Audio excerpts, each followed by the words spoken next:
Dados do censo de 2000 do IBGE apontaram que quase 24 milhões de brasileiros possuem algum tipo de deficiência, ou seja, 14% da população nacional.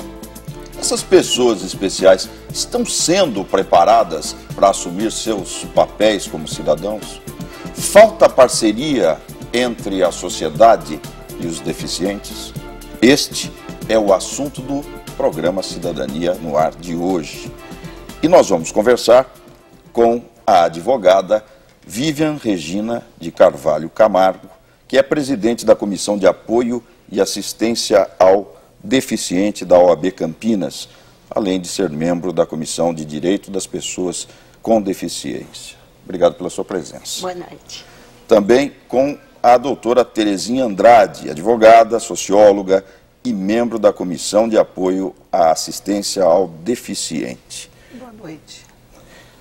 Com a arquiteta Núbia Bernardi, que é graduada em Arquitetura e Urbanismo pela Universidade de São Paulo, pela USP, não é? Isso. Muito bem. Pesquisadora da Faculdade de Engenharia Civil, pela Unicamp, e faz seu doutorado e trabalha com... Aliás, já é doutora. Já terminei. Desculpe. Então. Doutora e trabalha com a questão da acessibilidade. Obrigado pela sua presença. E a doutora Tereza Doro, presidente da OAB Campinas.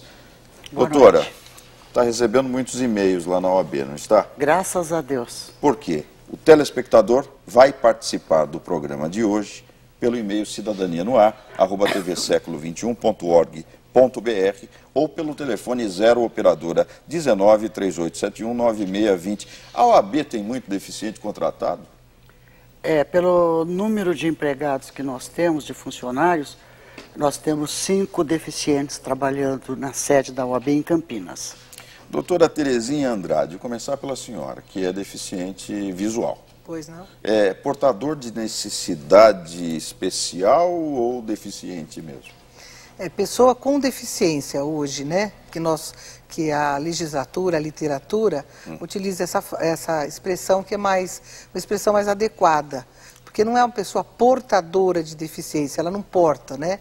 Ela é uma pessoa deficiente. Então, nós utilizamos essa expressão, pessoas com deficiência. Doutora Vivian Regina de Carvalho Camargo, procede, é isso mesmo? Sim.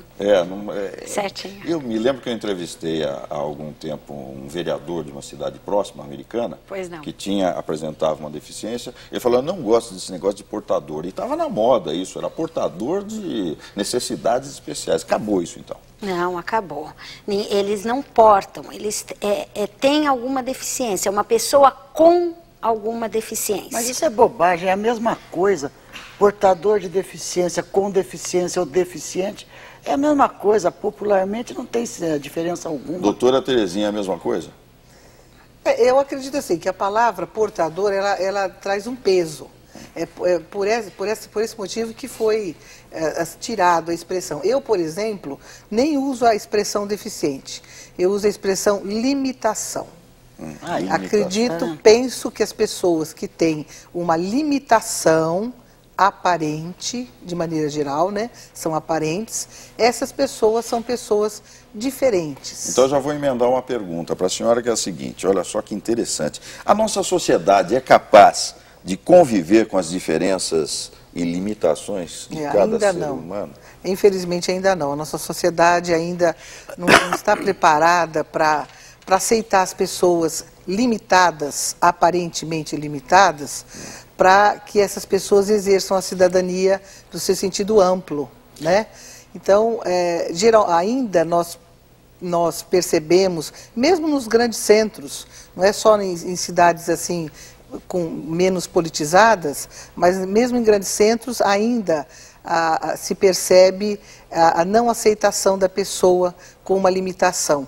Então, quando se encontra uma pessoa com uma limitação, seja ela qual for, e essa pessoa ela está trabalhando, está exercendo a sua cidadania no sentido amplo, ela é tida como uma pessoa assim, com maior capacidade. Não é. Ela é só preparada para isso. Para isso. Será que o problema não está no fato de que as pessoas que não têm limitação não sabem como lidar com aquelas que têm? Também. Mas não sabem nem lidar com as que não têm nada. Pois imagina com quem as tem. pessoas que têm limitação, eu acho, precisam de um tratamento especial. Mas e a você gente quer ver uma coisa, Tereza? não sabe diferente. como. Ó, deixa eu Pouco perguntar para a diferente. nossa Pois arquiteta aqui. Certo. Nós vamos discutir esse tema das relações entre pessoas, mas a cidade, a arquitetura, o urbanismo, né, não estava também observando ou fixado nessa questão prática. Né? Não, ela ainda não está totalmente preparada para essa convivência plena, que tem que ser uma convivência plena. Eu gosto muito de usar a palavra, ao invés de limitação, habilidade, porque eu acho que as pessoas têm habilidades diferentes. Uma pessoa que tem uma limitação visual, ela tem habilidades sensoriais, que não a visual, muito superiores a nós que enxergamos. E eu acho que trabalhar com essas outras questões sensoriais é fundamental na cidade, porque a cidade você tem ruído, você tem cheiro de árvore. Doutora Núbia, qual é a pior coisas. deficiência para uma cidade? O deficiente que, vamos dizer, enfrente os piores problemas. É o visual, o auditivo, qual é? Eu acho que todos têm dificuldades para enfrentar.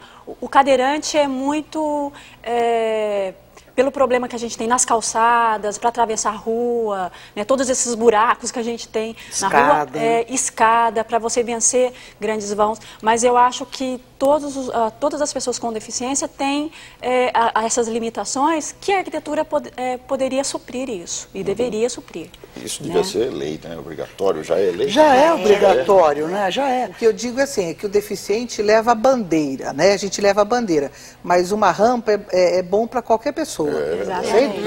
Mas outro dia eu fiquei muito chateado com o deficiente visual. Fiquei muito chateado, sabe por quê? Entrei num banco e agora estão pondo umas bolinhas no chão. A senhora já viu aquilo? Já assistiu aquilo? Né? Tropecei naquilo. Como é que chama aquilo? Piso tátil. Olha, mas quase tomei um tombo, Tereza. Porque, eu não sei, de repente você acha que é uma falha. Como é que eu vou passar a palavra para você, doutora Vivian, mas antes eu quero saber da doutora Terezinha. Como é que a senhora vê esse piso tátil? Ele é bom para o deficiente visual? Do que a gente tem hoje, né, até hoje, dentro da tecnologia de acessibilidade, ele é bom, mas a gente tem a bengala, né, que ajuda bastante. Então, a bengala chega primeiro. Então, quando a gente vai colocar o pé no piso tátil, a bengala já nos mostrou que ali tem uma diferença de piso. Então, isso facilita, vamos dizer, a gente sempre fica em alerta, vamos dizer. Que a pessoa que tem a visão, ela não tem esse alerta, a gente sempre está nesse alerta porque é uma questão de sobrevivência, concorda? Ah, com certeza. Então, é por isso que a nossa concentração, ela tem que ser maior. 100% maior. Ela tem que ser maior, ela não acredito que não o chega. Seu marido engana a senhora de vez em quando, finge que não está para ver o que a senhora está falando no telefone. Como é que é a relação assim em casa? Até hoje ele não fez essa brincadeirinha, mas poderá até fazer. Ela deve perceber bem o ruído quando ele chega, mesmo na ponta do pé. Né? Mas é o que a doutora Vivian falou, né? A sensibilidade nos outros pontos é aguçada de uma tal maneira que eles ouvem muito bem, eles percebem muito bem a presença de uma pessoa. Tem muito mais sensibilidade do que nós. Doutora Vivian Regina de Carvalho Camargo, a legislação. Como é que as empresas hoje elas têm que respeitar? O que tem que respeitar? Qual é o percentual de deficientes? Como é que a senhora tem analisado isso? Tem respeitado? Eu acredito que está havendo assim um envolvimento maior aí na questão do trabalho da pessoa com deficiências. As empresas estão respeitando mais a legislação de cotas, né? De acordo com o tamanho, o número de empregados da empresa. Dá um exemplo. Por exemplo, uma empresa de 20%. 100 funcionários. 100 funcionários. Seriam 2%. 2% de contratação até com pessoa com deficiência. É uma tabela, né? Isso, é uma tabela. Tem uma tabelinha na própria legislação. 100, 10%, 10, 2%, 2 pessoas. Isso. É isso. E qual é a... Que é muito pouco. Acho que não é isso não, porque não é assim. Eu não tenho 100 funcionários em Campinas e tenho 5 deficientes trabalhando. Não, mas tem mais do que vamos dizer, do que exige. Mas sim, você pode ter mais, pode ter mais. Ter menos. Você não pode ter menos. Mas qual é o benefício da empresa? Qual é o benefício, doutora Vivian? Da empresa? Você tem isso na cabeça? É uma isenção de imposto? Tem alguma isenção? Eu acho que tem uma isenção, né, Terezinha? Terezinha? Tem alguma isenção no imposto de renda.